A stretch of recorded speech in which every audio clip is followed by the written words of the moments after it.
नमस्कार, कैसे हैं आप सब लोग।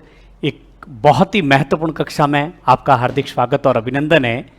जेएस मिल की अगली कक्षा में जिसकी चर्चा आज हम करने वाले हैं, सबसे अधिक यदि प्रश्न आते हैं या आ चुके हैं तो आज जो जिस टॉपिक की हम लोग चर्चा करने वाले हैं वहीं से आते हैं।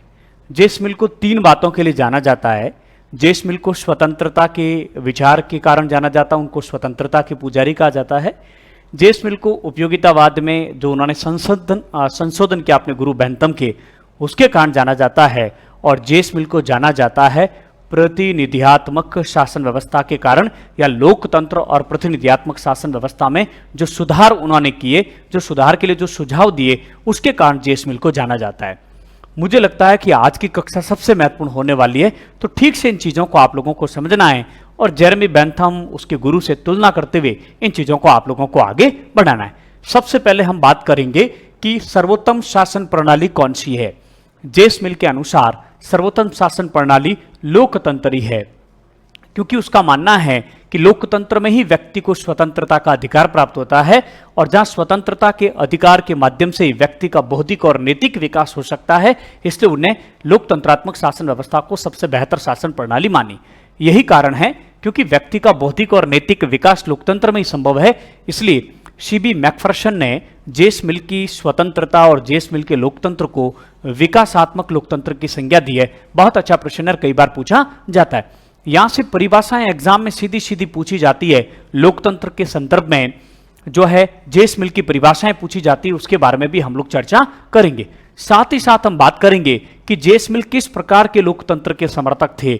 वैसे तो जेएस मिल का मानना था कि प्रत्यक्ष लोकतंत्र ही सर्वोत्तम शासन प्रणाली है, लेकिन वर्तमान परिप्रेक्ष्य में अत्यधिक जनसंख्या होने के कारण प्रत्यक्ष लोकतंत्र संभव नहीं है। अतः जेएस मिल ने प्रतिनिधियात्मक लोकतंत्र का समर्थन किया है। और ठीक से इस बात को आप लोगों को समझना है कि जहां जीन जैक्स रूसो प्रत्यक्ष लोकतंत्र का समर्थन करता है, वहीं जेएस मिल प्रतिनिधियात्मक लोकतंत्र का समर्थन करता है। आप सब जानते हैं कि 2 प्रकार के लोकतंत्र होते हैं, एक प्रत्यक्ष और दूसरा अप्रत्यक्ष। आप ये भी जानते हैं कि अप्रत्यक्ष लोकतंत्र को ही प्रतिनिधियात्मक लोकतंत्र के नाम से जाना जाता है। प्रत्यक्ष लोकतंत्र में जनता स्वयं कार्यपालिका, व्यवस्थापिका और न्यायपालिका के रूप में कार्य करती है, लेकिन अप्रत्यक्ष लोकतंत्र जहां जनसंख्या अधिक होती है, वहां जनता द्वारा चुने गए प्रतिनिधियों के माध्यम से शासन व्यवस्था को संचालित किया जाता है, उसी को प्रतिनिधियात्मक लोकतंत्र कहा जाता है। तो पहली बात तो सबसे महत्वपूर्ण है कि जॉन स्टुअर्ट मिल प्रतिनिधियात्मक लोकतंत्र के समर्थक थे, अप्रत्यक्ष लोकतंत्र के समर्थक थे। और प्रतिनिधियात्मक लोकतंत्र में भी वो संसदीय शासन व्यवस्था के समर्थक थे। इन सारे मुद्दों की हम लोग चर्चा करेंगे। जेएस मिल को एक बड़ी चिंता थी कि लोकतंत्र भले ही सर्वश्रेष्ठ शासन व्यवस्था है, लेकिन इसमें बहुमत की तानाशाही स्थापित हो जाती है। मैं बहुत महत्वपूर्ण लाइन आप लोगों के साथ साझा कर रहा हूं कि जेएस मिल ने लोकतंत्र में बहुमत की तानाशाही की बात कही, और इस बहुमत की तानाशाही को दूर करने के लिए जेएस मिल ने लोकतंत्र में बहुत से सुधार करने की बातें की। उसमें सबसे महत्वपूर्ण जो सुधार है उसके आज हम लोग बात करेंगे।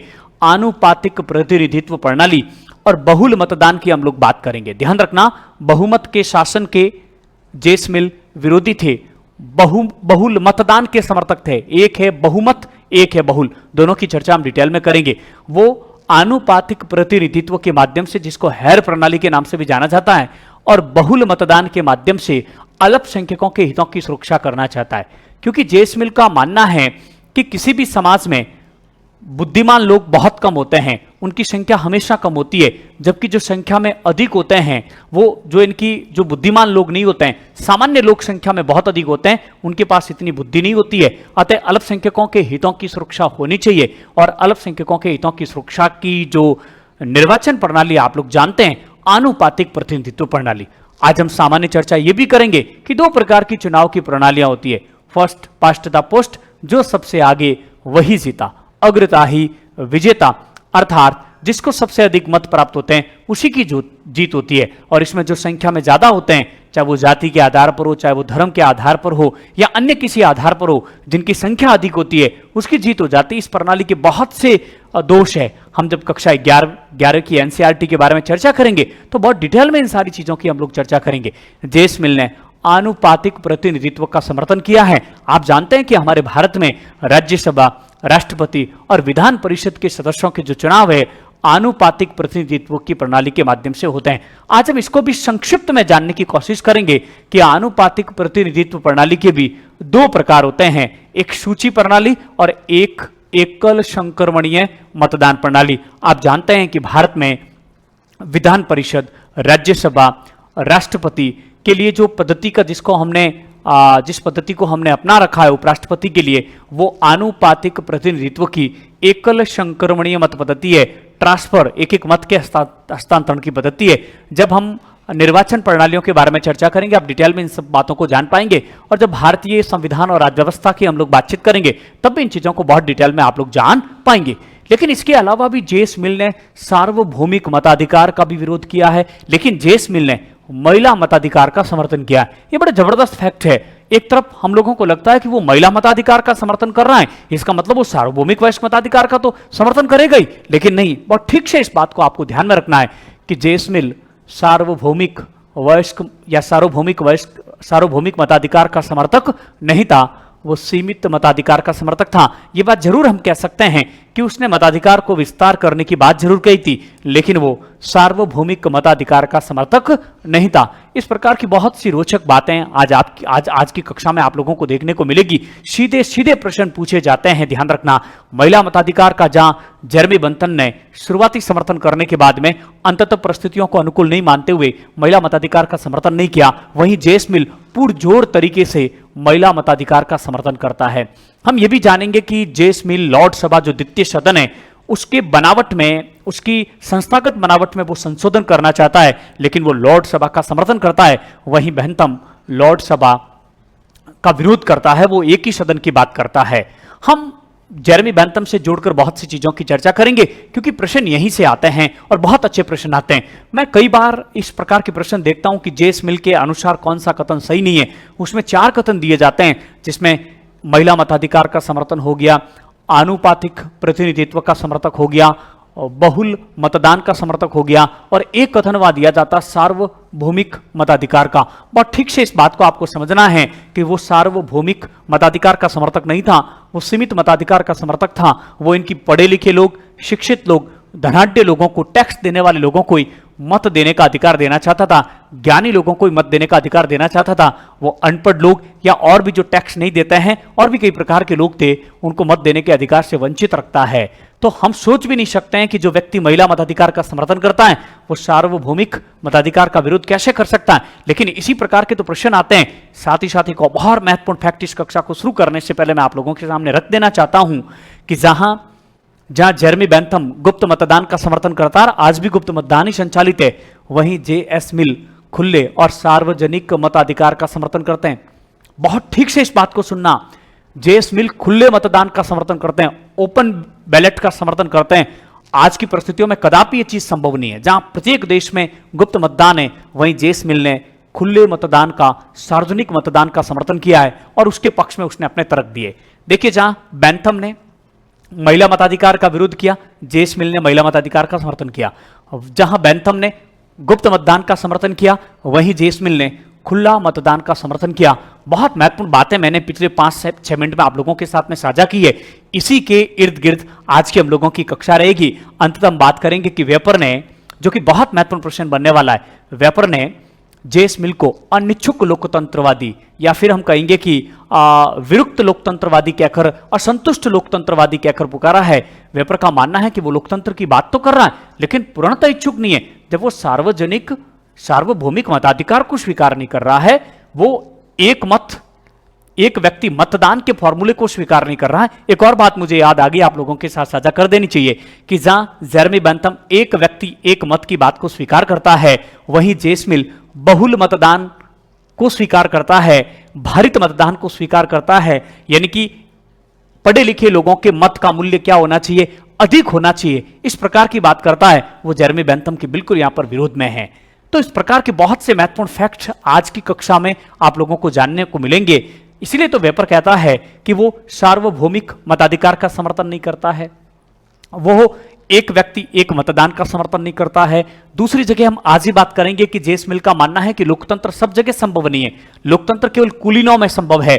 उसने तो यहां तक कह दिया कि सार्वभौमिक मताधिकार लोकतंत्र समान मताधिकार, स्वतंत्रता शर्त सहित है, अर्थात बिना शर्त ये प्राप्त नहीं हो सकता है। जहां शिक्षा है, जहां कुलीनता है, वहीं पर ये चीजें संभव हो सकती है, हर जगह संभव नहीं हो सकती है। तो ऐसे बहुत से महत्वपूर्ण कथन, बहुत से कॉन्सेप्ट आज आप लोगों की क्लियर होने वाले हैं। तो आइए बने रहे अंत तक इस वीडियो में। चलिए हम सबसे पहले बात करते हैं कि जेस मिल लोकतंत्र शासन प्रणाली को सर्वश्रेष्ठ शासन प्रणाली मानता है। तो पहला प्रश्न तो आपका यही हो गया कि स्वतंत्रता के प्रति गहरा लगाव होने के कारण ही मिल ने लोकतंत्र का समर्थन किया है, क्योंकि जेस मिल बेहतर तरीके से जानते हैं कि स्वतंत्रता का अधिकार केवल और केवल लोकतंत्रात्मक शासन में ही सुरक्षित हो सकता है, इसलिए उसने लोकतंत्र का समर्थन किया है। मिल का मानना है कि आदर्श दृष्टि से वही शासन सर्वोत्तम है जिसमें संप्रभुता समाज में केंद्रित हो। इसी कथन के माध्यम से इस बात का हम लोगों को पता चलता है कि जेस मिल लोकतंत्र का समर्थन करता है। वो जनता को प्रभुसत्ता देना चाहता है और जनता में अंतिम सत्ता लोकतंत्रात्मक शासन में ही होती है। जेस मिल लिखते हैं कि आदर्श दृष्टि से वही शासन सर्वोत्तम सर्वश्रेष्ठ है जिसमें संप्रभुता किसमें नीत होती है, समाज में केंद्रित होती है। जिसमें संप्रभुता समाज में होती है वही शासन व्यवस्था सर्वश्रेष्ठ है। इस प्रकार से कह सकते हैं कि लोकतंत्र सर्वश्रेष्ठ है। मिल अपनी बात को और स्पष्ट करते हैं कि जहां केवल एक ही वर्ग के हाथ में सत्ता होती है, चाहे वो कुलीन वर्ग हो, चाहे एक ही राजा का शासन हो या निरंकुश शासन हो सकता है, जहां केवल एक ही वर्ग के हाथ में सत्ता होती है, वहां शासक वर्ग कितना ही विवेकशील क्यों ना हो। जबकि प्लेटो का कहना है कि शासक वर्ग कैसा होना चाहिए, विवेकशील होना चाहिए। शासक वर्ग विवेकशील होना चाहिए। उसने जिसे बार्कर ने प्रबुद्ध निरंकुशतावाद की संज्ञा दी, जिसे प्लेटो फिलोसोफर किंग यानी कि दार्शनिक राजा का निर्माण करना चाहता, वो बहुत अधिक विवेकशील है, इसलिए वो कहता है कि उसके आदेशी कानून है। लेकिन जेस मिल का कहना है कि जहां केवल एक ही वर्ग के हाथ में सत्ता होती है, वहां शासक वर्ग भले कितना ही विवेकशील क्यों ना हो, वह शासितों यानी जिसके ऊपर शासन कर रहा है उसके हित पूर्ण रूप से समझकर उनके हितों की रक्षा नहीं कर सकता है। जहां एक ही वर्ग के हाथ में शासन की शक्तियां होती है, वो शासक वर्ग भले कितना ही विवेकशील क्यों ना हो, वो सभी लोगों के शासितों के हितों को ध्यान में रखकर कभी भी शासन नहीं कर सकता है। बहुत महत्वपूर्ण कथन आप लोगों के साथ में मैं साझा कर रहा हूं, फिर से आप लोगों को कह देता हूं कि मिल ने लोकतंत्र को शिक्षा प्रणाली और जीवन शैली के रूप में चित्रित किया। यानी कि लोकतंत्र शिक्षा प्रणाली है, यानी कि लोकतंत्र पढ़े लिखे लोगों का शासन है, लोकतंत्र शिक्षित लोगों का शासन है, लोकतंत्र जीवन शैली है। लोकतंत्र जीवन शैली का मतलब है कि लोकतंत्र एक ऐसी शासन प्रणाली है जिससे जब तक हम प्रत्येक स्तर पर उसको अपना नहीं लेते हैं, चाहे वो परिवार हो, चाहे वो समाज हो, चाहे सामाजिक संस्थाएं हो, चाहे किसी भी प्रकार की व्यवस्थाएं हैं, जब तक जीवन में हम अपने लोकतंत्र को नहीं उतार लेते हैं, जब तक हम पूर्णतः लोकतांत्रिक नहीं हो जाते हैं, तब तक लोकतंत्रात्मक शासन नहीं स्थापित हो सकता है। तो मिल ने लोकतंत्र को शिक्षा प्रणाली और जीवन शैली के रूप में जो है चित्रित किया। इस बात को बहुत ठीक से आप लोगों को ध्यान में रखना है, क्योंकि मैं पहले ही आप लोगों के साथ इस बात को साझा कर चुका हूं कि लोकतंत्र में जेस मिल के अनुसार बौद्धिक और नैतिक विकास संभव है। इसलिए सीबी मैकफर्सन ने जेस मिल के लोकतंत्र को विकासात्मक लोकतंत्र की संज्ञा दी है। इस बात को ठीक से आप लोगों को ध्यान में रखना है, विकासात्मक लोकतंत्र का समर्थक कहा है।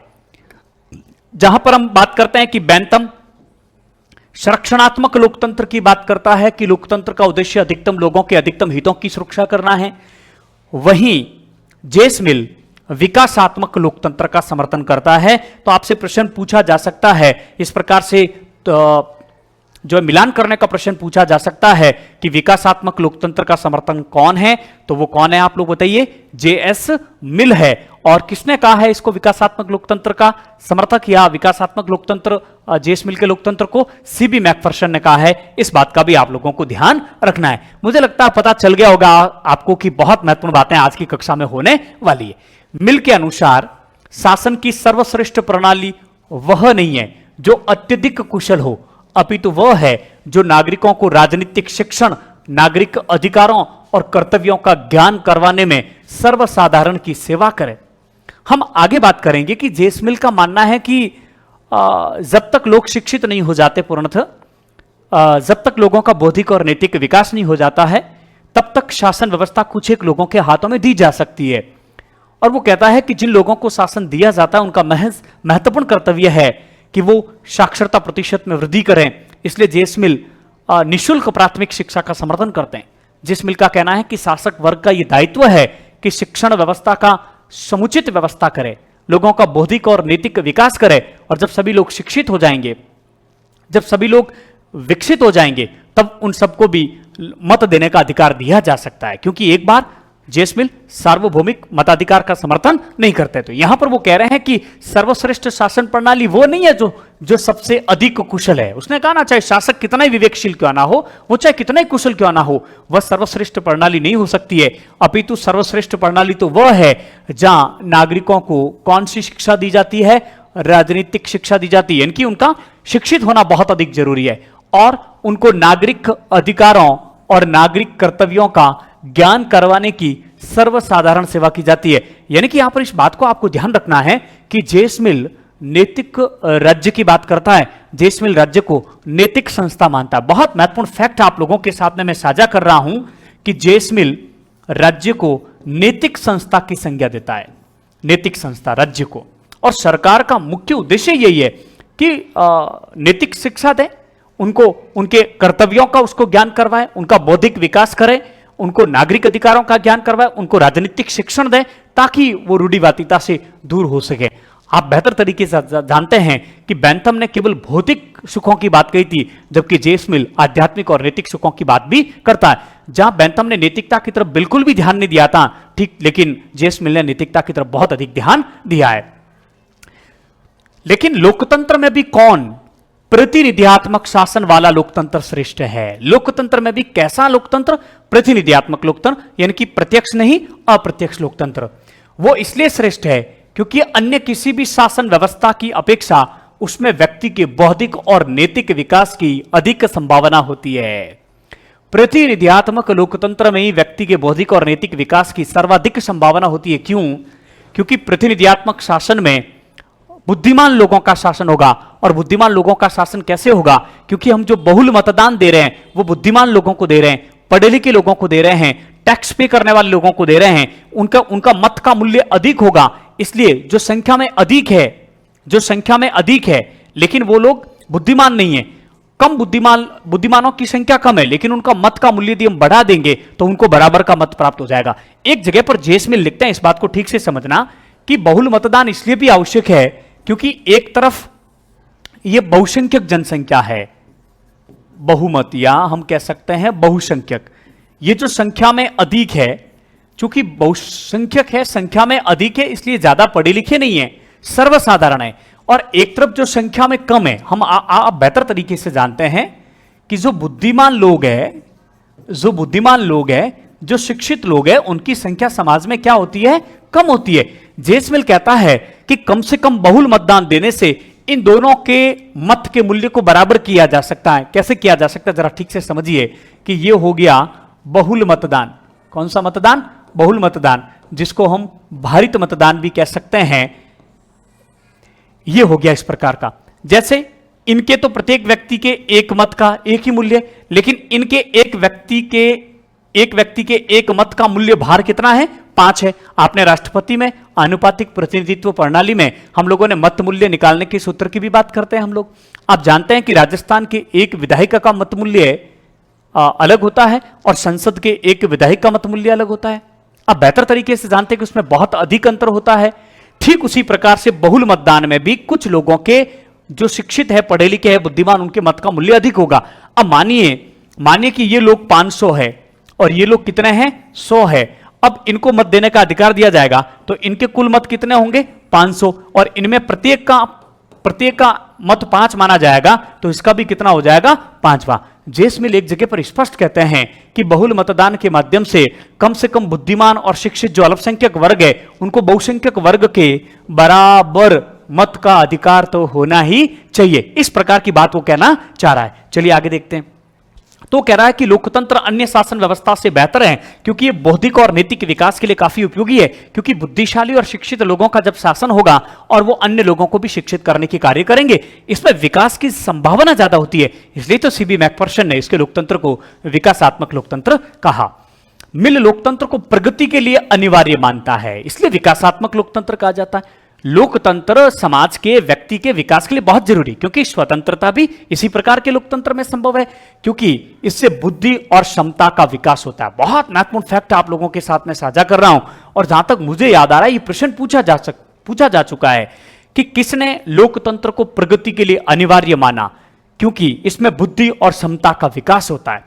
बुद्धि का विकास कैसे होता है? क्योंकि बुद्धिशाली लोगों का शासन होता है। लोकतंत्र में जनता को स्वतंत्रता का अधिकार प्राप्त होता है, जिसके माध्यम से वो अपना विकास कर पाते हैं, और ये समता का विकास होता है। समता का विकास क्यों? क्योंकि ज्यादा समता वाले, ज्यादा बुद्धिशाली लोगों का ये शासन व्यवस्था होती है। इसलिए जो है अब आप कहोगे बुद्धिशाली लोगों की शासन व्यवस्था कैसे? क्योंकि जेस मिल आनुपातिक प्रतिनिधित्व की बात करता है, सभी को समान प्रतिनिधित्व देने के लिए, अल्पसंख्यकों के हितों की सुरक्षा करने के लिए, और जेस मिल बहुल मतदान की बात करता है, जिसके माध्यम से बुद्धिशाली लोग शासन व्यवस्था में आएंगे। बहुत महत्वपूर्ण कथन था। जेस मिल लिखते हैं कि अन्य किसी भी शासन प्रणाली की अपेक्षा लोकतंत्र एक उत्तम और उच्च कोटि के राष्ट्रीय चरित्र का विकास करता है। बहुत महत्वपूर्ण कथन है। मैं केवल एक ही लाइन कह के इस कक्षा को, इस टॉपिक को पूरा कर सकता था कि जेस मिल लोकतंत्र का समर्थक है, वो सर्वश्रेष्ठ शासन व्यवस्था लोकतंत्र को समझता है, और लोकतंत्र में वो प्रतिनिधियात्मक लोकतंत्र को सर्वश्रेष्ठ शासन व्यवस्था समझता है। ये कहकर भी हम आगे बढ़ सकते थे, लेकिन नहीं। आजकल जो प्रश्न आ रहे हैं वो अलग प्रकार के आ रहे हैं। आजकल प्रश्न इस प्रकार के परिभाषाएं पूछी जा रही है, और जहां तक मुझे याद आ रहा है ये प्रश्न भी पूछा जा चुका है। ये प्रश्न भी पूछा जा चुका है। जब टॉपिक के क्लियर होने के बाद हम एमसीक्यू प्रश्न की चर्चा करेंगे तो आपको सीधे सीधे कथन मिलेंगे। क्या है जरा देखिए कि मिल का मानना है कि अन्य किसी भी शासन प्रणाली की अपेक्षा लोकतंत्र एक उत्तम और उच्च कोटि के राष्ट्रीय चरित्र का विकास करता है, क्योंकि लोकतंत्र में ही उत्तम गुणों का विकास संभव है। लोकतंत्र में ही उत्तम गुणों का विकास संभव है, अन्य किसी भी शासन प्रणाली में इस प्रकार के गुणों का विकास संभव नहीं है। तो लोकतंत्र एक उत्तम और उच्च कोटि के राष्ट्रीय चरित्र का विकास करता है, क्योंकि लोकतंत्रात्मक शासन में व्यक्ति के उत्तम गुणों का विकास होता है, उच्च कोटि के गुणों का जब उसमें विकास होता है, चाहे वो बौद्धिक है चाहे वो नैतिक है, तो ऐसी स्थिति में इस प्रकार की शासन व्यवस्था में रहने वाले लोगों का राष्ट्रीय चरित्र का भी क्या होगा? विकास होगा। तो इस प्रकार की जब शब्दावली आती है उत्तम व उच्च कोटि के राष्ट्रीय चरित्र का विकास, या फिर इस प्रकार का शब्दावली आती है कि लोकतंत्र को प्रगति के लिए अनिवार्य मानता है, जिसमें बुद्धि और समता का विकास होता है, तो जहां बुद्धि, समता, जहां राष्ट्रीय चरित्र, जहां उत्तम और उच्च कोटि जैसे शब्दों का प्रयोग होता है, वहां आपका आंसर क्या होगा? जेस मिल होगा। सीधे सीधे कथन आप लोगों को याद रखने पड़ेंगे। मिल एक जगह यह कहते हैं कि लोकतंत्र की परिभाषा के अनुसार इसका विशुद्ध विचार है कि सब लोगों के द्वारा समान रूप से प्रतिनिधि शासन। सब लोगों के द्वारा समान रूप से प्रतिनिधि शासन का यहां पर तात्पर्य है कि वो अल्पसंख्यकों को भी बराबर हिस्सा देना चाहता है, वो अल्पसंख्यकों को भी उचित प्रतिनिधित्व देना चाहता है। इसलिए तो उसने बहुल मतदान प्रणाली और उसने आनुपातिक प्रतिनिधित्व प्रणाली का समर्थन किया है। तो पूछा जाता है कि परिभाषा किसकी? अब्राहम लिंकन की है, मिल की है, बेंथम की है, मैकियावेली की है? तो ठीक से समझना कि मिल के अनुसार, लोकतंत्र की परिभाषा के अनुसार इसका विशुद्ध विचार है, यानी कि एक विशुद्ध विचार है कि सब लोगों के द्वारा समान रूप से प्रतिनिधि शासन, यानी कि बहुमत की निरंकुशता नहीं होनी चाहिए। ठीक से समझना, वो बहुमत की निरंकुशता का विरोधी है, इसलिए वो अल्पसंख्यकों के हितों की क्या करता है? बात करता है। यह प्रश्न भी जहां तक मुझे याद आ रहा है पूछा जा चुका है, और उसी चीज को आप लोगों के लिए लेकर आए। चलिए हम लोग आगे बढ़ते हैं। ये चीज हमने समझ ली। नेक्स्ट आइए, अब लोकतंत्र में भी किस प्रकार की शासन प्रणाली की वो बात करता है? प्रतिनिधि शासन प्रणाली। बहुत ठीक से समझना, प्रतिनिधि शासन प्रणाली, रूसो इसका विरोधी है, यह प्रतिनिधि शासन प्रणाली का समर्थन करता है। मिल ने अपनी रचना consideration of on representative government, यानी कि प्रतिनिधि शासन पर विचार, जो उसकी पुस्तक है, बहुत महत्वपूर्ण है। और 1861 में, चूंकि मैं पहले कह चुका हूं ऑन लिबर्टी, जो कि स्वतंत्रता संबंधी विचारों से संबंधित है, उपयोगितावादी जो किताब है वो उपयोगितावाद से संबंधित है। इसकी किताबें आसानी से आप लोगों को याद रह जाएगी जेस मिल की। तो कंसिडरेशन ऑन रिप्रेजेंटेटिव गवर्नमेंट, ठीक से समझना, इसी पुस्तक में उसने प्रतिनिधियात्मक शासन व्यवस्था का न केवल समर्थन किया है, बल्कि प्रतिनिधियात्मक शासन व्यवस्था, इनकी लोकतंत्र, जिसमें उसने सुधार करने के लिए बहुत से क्या दिए हैं, सुझाव दिए हैं। बहुत महत्वपूर्ण बातें होने वाली यहां पर भी। जेस मिल लोकतंत्र को साधारण बहुमत के शासन के रूप में स्वीकार नहीं करता है। हम कहते हैं ना बहुमत का शासन, मेजोरिटी रूल के रूप में वो इसे स्वीकार नहीं करता। ये अंग्रेजी का शब्द बहुत ठीक से आप लोगों को ध्यान में रखना है कि ये इसको, यानी कि लोकतंत्र को वो साधारण बहुमत के शासन के रूप में स्वीकार नहीं करता है, वो बहुमत के शासन के रूप में स्वीकार नहीं करता है, बल्कि उसकी जगह वो लोकतंत्र को प्रतिनिधि शासन का समर्थन किया है। कैसा शासन? प्रतिनिधि शासन। प्रतिनिधि शासन का मतलब जनता द्वारा चुने गए प्रतिनिधि, और प्रतिनिधि शासन का मतलब सभी का समान प्रतिनिधित्व, और उसके लिए उसने आनुपातिक प्रतिनिधित्व का समर्थन किया है। मिल ने बहुमत की तानाशाही को लोकतंत्र के लिए खतरनाक माना है। जब अल्पसंख्यकों के हितों की सुरक्षा नहीं होगी तो बहुमत की तानाशाही स्थापित हो जाएगी, और बहुमत की तानाशाही होगी तो वो जो है किसके लिए घातक है? लोकतंत्र के लिए घातक है। इसलिए उसने बहुमत की तानाशाही को लोकतंत्र के लिए खतरनाक माना है। बहुत महत्वपूर्ण फैक्ट आप लोगों के लिए साझा मैंने किया है। जहां तक मुझे याद है, यह प्रश्न भी पूछा जा चुका है कि किसने बहुमत की तानाशाही को लोकतंत्र के लिए खतरनाक माना है? जेस मिल ने। इसलिए जेस मिल बहुमत के शासन का विरोधी है, मेजोरिटी रूल का बहुत बड़ा विरोधी है। उसने कहा बहुमत की तानाशाही स्थापित हो जाती है इसके माध्यम से, क्योंकि उसको उस बात का भय है कि लोकतंत्रात्मक शासन में जब एक व्यक्ति, एक मतदान का सिस्टम लागू होता है, और जब जो सबसे आगे वही जीती प्रणाली अपनाई जाती है, तो जिनकी संख्या अधिक है वो जीत कर चले जाते हैं संस्थाओं में, प्रतिनिधि संस्थाओं में, और उसके द्वारा धीरे धीरे बहुमत की निरंकुशता स्थापित हो जाती है। और यही बहुमत की जो निरंकुशता है वो बहुमत की तानाशाही के रूप में लोकतंत्र के लिए क्या बन जाती है? खतरनाक। जेस मिल इस बहुमत की तानाशाही, इस बहुमत के शासन, बहुमत की निरंकुशता को दूर करने के लिए वो बहुत से सुझाव देता है। उसके बारे में भी हम लोग चर्चा करेंगे। मिल के अनुसार सच्चा प्रजातंत्र तो वह है जिसमें सभी नागरिक प्रत्यक्ष रीति से शासन कार्य में भाग ले, क्योंकि वर्तमान समय में किंतु वर्तमान समय में विशाल राष्ट्र राज्य में संभव नहीं, क्योंकि वर्तमान में जनसंख्या बहुत अधिक बढ़ चुकी है, तो प्रत्यक्ष लोकतंत्र संभव ही नहीं है। अप्रत्यक्ष लोकतंत्र की हम लोगों को बात करनी होगी। मिल ने रूसो द्वारा समर्थित प्रत्यक्ष लोकतंत्र को अस्वीकार कर दिया और प्रतिनिधियात्मक लोकतंत्र का क्या किया है? समर्थन किया है। तो इस प्रकार से ध्यान रखना, इसने प्रतिनिधियात्मक लोकतंत्र का समर्थन किया है। मिल के अनुसार लोकतंत्र को सामाजिक प्रगति का साधन बनाने के लिए निर्णायक मंडल को शिक्षित होना जरूरी है। बहुत महत्वपूर्ण बात है ये। जेस मिल कहता है कि वास्तव में लोकतंत्र को हम प्रगतिशाली बनाना चाहते हैं, वास्तव में हम सामाजिक विकास करना चाहते हैं, तो उसके लिए जरूरी है कि लोकतंत्रात्मक शासन में जो निर्वाचक मंडल है वो शिक्षित होना चाहिए। इसलिए वो केवल पढ़े लिखे लोगों को मत देने की बात करता है। देखिए, हम बात बहुत पहले समय की कर रहे हैं, हम जेस मिल के समय की बातें कर रहे हैं। उस समय हालांकि मताधिकार बहुत कम लोगों को प्राप्त था, लेकिन उसमें भी वो कहता है कि लोकतंत्र को सामाजिक प्रगति का यदि साधन हम लोगों को बनाना है तो निर्वाचक मंडल है ये। तो निर्वाचक मंडल को शिक्षित होना आवश्यक है। इस प्रकार जब तक संपूर्ण निर्वाचक मंडल शिक्षित नहीं हो जाता है, तब तक सार्वजनिक शक्ति अपेक्षाकृत अनुभवी और सुशिक्षित विशिष्ट वर्ग, एलिट वर्ग को सौंपी जा सकती है। बहुत महत्वपूर्ण बात कह रहा है कि लोकतंत्र में वास्तव में हम चाहते हैं कि विकास और सामाजिक विकास हो तो निर्वाचक मंडल पढ़ा लिखा होना चाहिए, शिक्षित होना चाहिए। और जब तक संपूर्ण निर्वाचक मंडल शिक्षित नहीं हो जाता है, तब तक विशिष्ट लोगों को, शिक्षित लोगों को, अनुभवी लोगों को, विशिष्ट वर्ग को सार्वजनिक शक्ति सौंपी जा सकती है। और इस वर्ग का कार्य होगा कि वो शिक्षा का प्रसार करें, जो है साक्षरता प्रतिशत में वृद्धि करें, अधिक से अधिक लोगों को शिक्षित करें, ताकि वो भी लोकतंत्र में भाग ले सके। और इस हेतु ही तो वो बहुल मतदान और आनुपातिक प्रतिनिधित्व प्रणाली का समर्थन करता है। मिल के अनुसार एक और बात जो हम अंत में बात करेंगे, जिसके कारण व्यापार इसको अनिच्छुक लोकतंत्रवादी, असंतुष्ट लोकतंत्रवादी या विरक्त लोकतंत्रवादी कहता है। एक और बात मैं अभी यहां पर साझा कर देना चाहता हूं। जेस मिल के संदर्भ में एक तो अर्नेस्ट बार्कर की जो आलोचना है, उसने उसकी स्वतंत्रता को खोखली स्वतंत्रता कहा है, सारहीन स्वतंत्रता कहा है। ठीक उसी प्रकार से उसके लोकतंत्र संबंधी जो विचार है उसको वेपर ने अनुचित लोकतंत्रवादी, विरक्त लोकतंत्रवादी, असंतुष्ट लोकतंत्रवादी कहा है। जिस प्रकार से बेंथम के उपयोगितावाद को कार्लाइल ने शूकर दर्शन कहा है, सुवर दर्शन कहा है, पिग फिलोसफी कहा है। ये तो ऐसे शब्द है, ये तो इस प्रकार के फैक्ट है, वो तो आपको याद होने ही होने चाहिए, क्योंकि इनके बिना तो आप सिलेक्शन की जो है बिल्कुल भी विचार ही नहीं कर सकते। तो प्राथमिक बातें हैं, ये तो आधारभूत बातें, ये तो आपको पता होनी चाहिए। ऐसे फैक्ट तो आपको ठीक से याद रखने पड़ेंगे।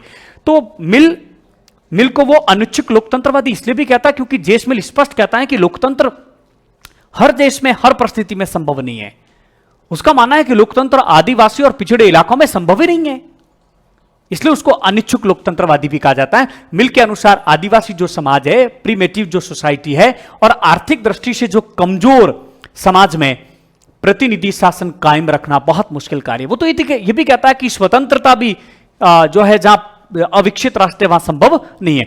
वो तो स्पष्ट कहता है कि लोकतंत्र है, समान मताधिकार है, स्वतंत्रता है, सार्वभौमिक मताधिकार है, ये शर्त है, उसके लिए पहले शिक्षित होना जरूरी है।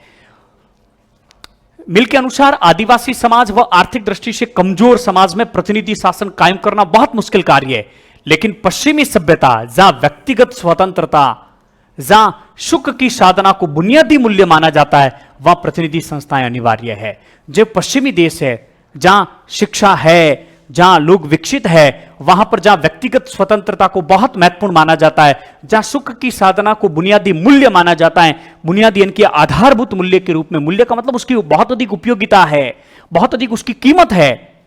मूल्य का मतलब यही नहीं कि किसी सामान को खरीदते समय वो मूल्य मुद्रा के रूप में ही नहीं, मूल्य उसका भी हो सकता है। जैसे आप हमारी कक्षाएं देख रहे हैं, आपको अच्छी लग रही है, तो इसका मतलब ये मूल्य वाली चीजें हैं। हम कहते हैं इस व्यक्ति में मानवीय मूल्य है। मानवीय मूल्य का मतलब मानवता के उसमें विचार बेहतर है। हम कहते हैं लोकतांत्रिक मूल्य, हम कहते हैं राजनीतिक मूल्य, हम कहते हैं सामाजिक मूल्य। तो इन मूल्यों का मतलब है कि पश्चिमी सभ्यता जहां व्यक्तिगत स्वतंत्रता और सुख की साधना को बुनियादी मूल्य माना जाता है, इसके बिना मानव के जीवन की कल्पना भी नहीं की जा सकती है, वहां प्रतिनिधि संस्थाएं अनिवार्य है।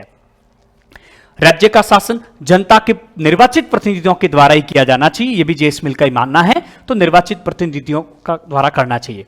मिल के अनुसार ये बहुत महत्वपूर्ण आप लोगों को परिभाषा में साझा कर रहा हूं। जेस मिल का कथन है कि प्रतिनिधि शासन का अर्थ जो उसने बताया, उसने स्वयं ने क्या अर्थ बताया कि प्रतिनिधि शासन का अर्थ है संपूर्ण नागरिक या उसका अधिकांश भाग, या तो संपूर्ण नागरिक या उसका अधिकांश भाग समय समय पर अपने निर्वाचित प्रतिनिधियों के द्वारा शासन संचालन करते हैं। यानी कि जनता अपने प्रतिनिधियों के माध्यम से शासन का संचालित करती है। हम आज भी कहते हैं ना, हमारे देश में प्रतिनिधियात्मक लोकतंत्र है, अप्रत्यक्ष लोकतंत्र है। हमारे द्वारा चुने गए प्रतिनिधि हमारे देश की शासन व्यवस्था संचालित करते हैं। इसका मतलब हम जो शासन संचालित करवाना चाहते हैं, हम जिस प्रकार की शासन व्यवस्था चाहते हैं, हम जैसे कानून चाहते हैं, वो हमारे प्रतिनिधि जाकर वहां पर बनाते हैं। तो मिल के अनुसार प्रतिनिधि शासन का अर्थ है संपूर्ण नागरिक या उसका अधिकांश भाग जो समय समय पर अपने निर्वाचित प्रतिनिधियों द्वारा शासन संचालन करते हैं और शासन की अंतिम सत्ता का, जिसका प्रत्येक शासन में कहीं न कहीं अस्तित्व अनिवार्य है, अपने नियंत्रण में रखते हैं। शासन की अंतिम सत्ता जहां कहीं न कहीं प्रत्येक शासन में कहीं न कहीं उसका अस्तित्व अनिवार्य है, उन सबको अपने नियंत्रण में रखते हैं। कौन नियंत्रण में रखते हैं? संपूर्ण नागरिक या उसका अधिकांश भाग शासन व्यवस्था को अपने नियंत्रण में रखते हैं। उसी को जेस मिल ने प्रतिनिधियात्मक लोकतंत्र कहा है। बहुत ठीक से इस बात को ध्यान रखना, ये लाइन याद रख लोगे तो ये कथन आपके सही हो जाएगा कि प्रतिनिधि शासन का अर्थ है संपूर्ण नागरिक या उसका अधिकांश भाग। मिल अधिकांश भाग या संपूर्ण नागरिक जो शासन व्यवस्था में अपने प्रतिनिधियों के माध्यम से भाग लेते हैं और अंतिम सत्ता को अपने नियंत्रण में रखते हैं, उसी को उसने प्रतिनिधियात्मक शासन व्यवस्था कही है। आइए अब जो बातें होने वाली है वो इससे भी महत्वपूर्ण बातें होने वाली है। जेस मिल इस प्रतिनिधियात्मक शासन व्यवस्था को और बेहतर बनाने के लिए बहुत से सुझाव देते हैं। जेस मिल ने प्रतिनिधियात्मक शासन व्यवस्था की कुछ विशेषताएं बताई, यानी कि बेहतर शासन प्रतिनिधियात्मक लोकतंत्रात्मक शासन है, और उसके लिए जेस मिल ने कुछ विशेषताएं बताई, कुछ सुधार करने की बात कही कि कौन सा जो है प्रतिनिधियात्मक शासन बेहतर शासन हो सकता है। उसके लिए उसने कुछ विशेषताएं बताई। मैं कहता हूं कि ये चार्ट भी आप ठीक से सुन लेते हो अगले 2-3 मिनट, तो बहुत से प्रश्न तो इसी में से आपके हल हो जाएंगे। जैसे सबसे पहले जेस मिल ने प्रतिनिधियात्मक लोकतंत्र में संसदीय सरकार को स्वीकार किया। संसदीय सरकार का मतलब है जनता द्वारा चुने गए प्रतिनिधि संसद के रूप में, प्रतिनिधि सभा के रूप में पार्लियामेंट के रूप में कार्य करेंगे और उसी संसद के द्वारा कार्यपालिका का निर्वाचन किया जाएगा और वो कार्यपालिका जो है व्यवस्थापिका के प्रति उत्तरदायी होगी। आप संसदीय शासन व्यवस्था को बेहतर तरीके से जानते हैं। संसदीय शासन व्यवस्था की जननी ब्रिटेन को कहा जाता है, वेस्टमिनिस्टर प्रणाली भी इसको कहा जाता है। हमने भी संसदीय शासन व्यवस्था इंग्लैंड से ही ग्रहण की है। संसदीय शासन व्यवस्था का मतलब जहां कार्यपालिका और व्यवस्थापिका में घनिष्ठ संबंध होता है, जहां कार्यपालिका व्यवस्थापिका के प्रति उत्तरदायी होती है, जहां दोहरी कार्यपालिका होती है, उसे हम संसदीय शासन व्यवस्था के नाम से जानते हैं। तो इस प्रकार से वो संसदीय सरकार का समर्थन करते हैं। नंबर 2, बहुत महत्वपूर्ण बात है, सीधा सीधा प्रश्न पूछा जा चुका है। जेस मिल लोकतंत्र में सहभागिता को बहुत महत्वपूर्ण मानते हैं। उनका मानना है कि सहभागिता होना जरूरी है, इसलिए वो सहभागिता के लिए अल्पसंख्यकों की सहभागिता का समर्थन करता है और अल्पसंख्यकों की उचित प्रतिनिधित्व देने के लिए वो आनुपातिक प्रतिनिधित्व प्रणाली और बहुल मतदान की बात करता है। तो बहुत अच्छा प्रश्न हो सकता है कि लोकतंत्र में सहभागिता को किसने महत्व दिया है? जेस मिल ने महत्व दिया है। नंबर 3, हम बात करेंगे कि जेस मिल आनुपातिक प्रतिनिधित्व प्रणाली का समर्थन करता है। आज हम बात करेंगे, इसको हेयर प्रणाली के नाम से भी जाना जाता है। आनुपातिक यानी कि निश्चित अनुपात में मत प्राप्त करने होते हैं जीतने के लिए, जो सबसे आगे वही नहीं, जिसने निश्चित अनुपात में मत प्राप्त करेगा उसी की जीत होगी। और इसका सूत्र भी है जो हम राष्ट्रपति की चुनाव प्रणाली का अध्ययन करते हैं तब उसका निकालते हैं कि कुल मतदाताओं की संख्या कितनी है, उसमें फिर निर्वाचित होने वालों की संख्या कितनी है, उसमें +1 कर दीजिए, बराबर +1 कर दीजिए। ये हेयर ने सूत्र दिया था व्यवस्थित रूप से +1 करने का, इसलिए इसको हेयर प्रणाली के नाम से भी जाना जाता है। मुझे नहीं लगता है डिटेल में इसकी चर्चा करने की आवश्यकता, क्योंकि हम निर्वाचन प्रणालियां पढ़ेंगे, जब कॉन्स्टिट्यूशन की बात करेंगे बहुत डिटेल में बात करेंगे। तो वो आनुपातिक प्रतिनिधित्व प्रणाली का समर्थन है, वो जो सबसे आगे वही जीता, अग्रता ही विजेता निर्वाचन प्रणाली जिसके माध्यम से हमारे देश में लोकसभा, विधानसभा, सरपंच के चुनाव होते हैं, उसको उसने अस्वीकार कर दिया। नंबर 4, बहुत महत्वपूर्ण बात आप लोगों के साथ साझा कर रहा हूं कि जेस मिल बहुल मतदान का समर्थक है, बहुमत के शासन का नहीं, ध्यान रखना। वो देखिए, कई बार इन शब्दों में हम चक्कर खा जाते हैं, ठीक से इनको नहीं पढ़ते हैं। तब ठीक से जब इन चीजों को हम नहीं पढ़ते हैं तो हमारी चीजें गलत हो जाती है, क्योंकि हमने पढ़ तो रखा है बहुल, बहुमत, बहुल मत, दोनों एक जैसे ही शब्द है। बहुमत के शासन का वो विरोधी था, इसलिए प्रतिनिधियात्मक शासन में अल्पसंख्यकों के हितों की सुरक्षा करना चाहता था। लेकिन वो बहुल मतदान का समर्थक था।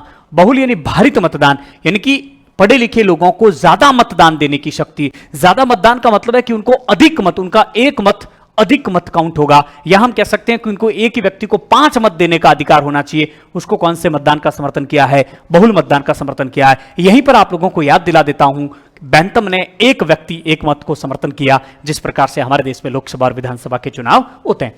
नंबर 4, 5, बहुत महत्वपूर्ण बात आप लोगों के साथ फिर साझा कर रहा हूं। जेस मिल खुला व सार्वजनिक मतदान का समर्थन करता है, जबकि बैंथम गुप्त मतदान का समर्थन करता है। जेस मिल इसके समर्थन में बहुत से तर्क देता है, उसकी भी बात हम करेंगे।